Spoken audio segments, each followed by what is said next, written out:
So this time, folks, we're gonna be proving that hn is smaller than s to the power of n, where s is just some random number that satisfies this inequality. So we don't know what the number is, but we're being told that the number is at least 1.83. It's actually a little bit more, but that's what we're being told. Keep in mind that h of n is the same h of n that we talked about in the first part of the problem, where it's pretty much derived off of this, okay?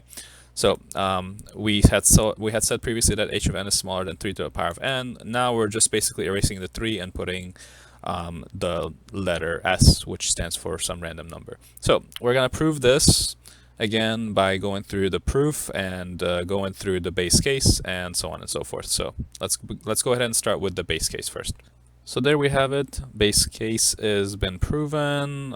Keep in mind that in this case we're told that s is at least 1.83, so I'm gonna try 1.83 and see what's going on, and it turns out that the base cases are all true for 0, 1, and 2. So at this point we're gonna start with the inductive hypothesis and suppose that, you know, h of n is smaller than Sn for so on and so forth. So let's go ahead and write that down. So there it is. The hk is smaller than s to the power of k for n equal to 2, 3, 4, 5, whatever. That's because up here they told us n is greater than or equal to 2, so that's why I'm choosing 2, 3, 4, and so on. Okay. And in my inductive hypothesis, I have to say that I'm trying to show that hk plus 1 is less than or equal to k plus 1. But remember that the sequence was defined recursively, so we can take advantage of that in the next step. So the recursive formula tells me that hk plus 1 is equal to hk plus hk minus 2 plus hk minus 3.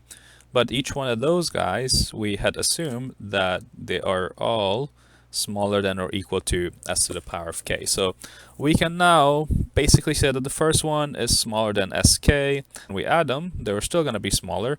And because all these guys are equal to hk but smaller than all the ones in red, we get the benefit of saying hk plus 1 is now smaller than all those s's basically. And it needs to have a negative exponent and what it means to have a positive exponent and so on and so forth. So in other terms, I'm going to kind of rewrite this problem as sk over s plus sk over s squared. And, you know, let's think about this for a moment. There's a denominator of 1, there's a denominator of s, there's a denominator of s squared. Let's go ahead and do common denominators for everybody. So this would be hk plus 1 less than, if I do common denominator, is going to be s squared. And this would imply that we now have sk plus 2 plus sk plus 1, and then finally sk.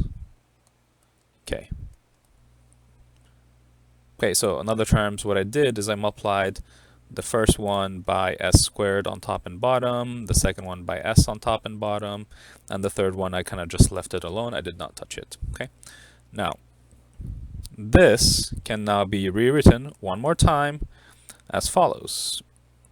So imagine grabbing the sk, sk, sk and factoring it from the earlier setup. What we would end up with is s squared plus s plus 1. Those are the guys that I wrote earlier in blue, so let me go ahead and change them, change the color so you can kind of see them.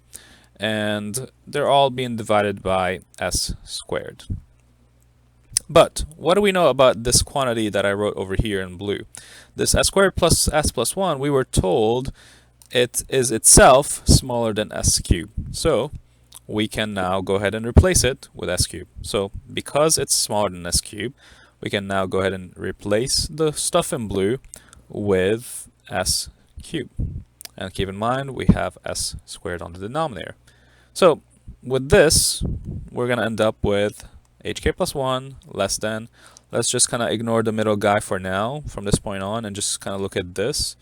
Well, that's sk times s3 divided by s squared. But these two can be simplified, and when we simplify them, what do we end up with?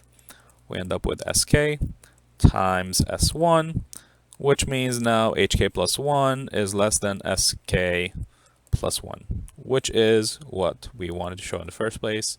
So we're basically completely done now.